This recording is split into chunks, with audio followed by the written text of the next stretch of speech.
म्हणजे मंदिराचा कळस, आई म्हणजे अंगणातली तुळस, आई म्हणजे मंदिरात गायली जाणारी संतवाणी, आणि आई म्हणजे भयान वाळवंटात थंडगार पाणी. जगातलं सर्वश्रेष्ठ पद, देवाच्या आधी सुद्धा आपण ज्याचं स्मरण करावं अशी आपली आई. आणि या मातृत्वाने बाईचा जन्म संपन्न साकार करणारा हा आनंदी क्षण आपल्या लेकीच्या आणि आपल्या सुनबाईंच्या आयुष्यात आलाय. याचा आनंद आपण दोन्ही आज्यांची फुगडी घालून साकार करूयात का? हल्ली काय झाले मंडळी, आपल्या आधुनिक पद्धतीने आपण आपले कार्यक्रम साकार करतो आणि तिथे वेगवेगळ्या प्रकारचे फनी गेम्स घेतो. पण वंदनाताईंचं मला विशेष कौतुक करावं वाटतं की या कार्यक्रमाची तयारी करत असताना त्यांनी हेच सांगितले की आपण गेम नको घ्यायला. मी प्रत्येक ठिकाणी सांगते की या विचित्र पद्धतीच्या गेममुळे नकळत संस्कृतीचा गेम वाजत चालला आहे आणि तो आपण जोरात वाजवतोय. आपल्या संस्कृतीत मैलोन मैल आपण पंढरीची वारी करायला चालत जातो. थकल्या हातांना, थकल्या पावलांना विराम देण्यासाठी, आराम देण्यासाठी वारकरी मंडळी फुगडी घालतात. फुगडीने खरं श्रम होत नाही, पण श्रमाचा परिहार होतो आणि आनंदाचं, उत्साहाचं उधाण घेऊन आपण पुढे चालू लागतो. फुगडी कशासाठी घालतात माहिती आहे का मंडळी?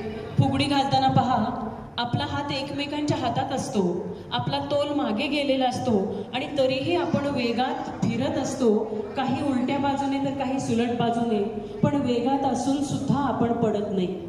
कारण समोरची व्यक्ती आपल्याला सावरायला खंबीर असते आणि त्याच्यावरचा जो विश्वास आहे तो आपल्याला आपल्या संस्कृतीने दिलेला आहे.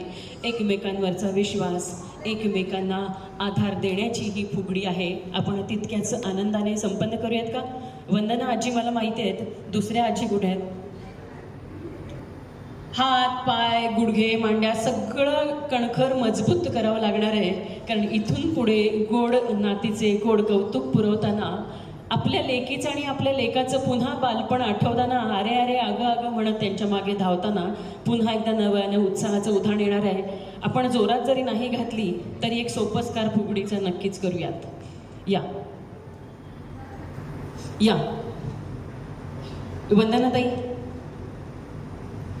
अगदी जोरात नाही घातली तरी आपण किमान ॲक्शन घेऊन, आपली जी छोटी मुलं आहेत ना आत्ताच्या पिढीतली, ती आपले हे कार्यक्रम पाहत आहेत आणि नकळत आपण त्यांना संस्कृतीचा वारसा पुन्हा एकदा हातात देऊया, हा यामागचा उद्देश आहे. थांबा थांबा थांबा, आता मला एका प्रश्नाचं उत्तर द्या. मुक्याने फुगडी शोभेल का? मुक्याने फुगडी नाही शोभणार ना? ते बघा आजीने लगेच युटर्न. बरं, मी उखाणा तुम्हाला कॉपी पुरवते, तुम्ही फक्त तो उखाणा घ्या. वंदना आजी या या या या. आधीच उखाणा सांगितला असता तर दोघी मैदानात आल्या नसत्या. लाडू पेढे वळू, आम्ही रावांचं नाव घेते, आम्ही देवीने फुगडी खेळू.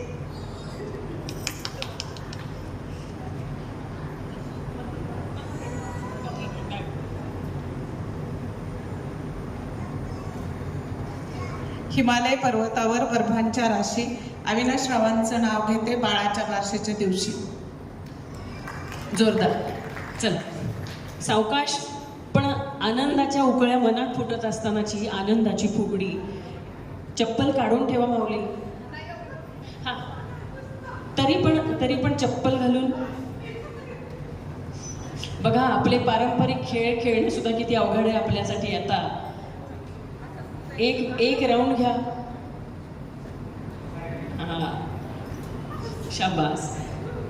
आपण एकमेकांना गळाभेट घेतो फुगडीनंतर. लहान थोराचा, मुलाहीचा न ठेवता एकमेकांना नमस्कार करतो. ही आपली संस्कृती आहे. कोणी नाही ज्येष्ठ, कोणी नाही कनिष्ठ, तुम्ही सगळेच आहात खवरे सावंत पाटील परिवारासाठी अंतरीतले आपतेष्ट.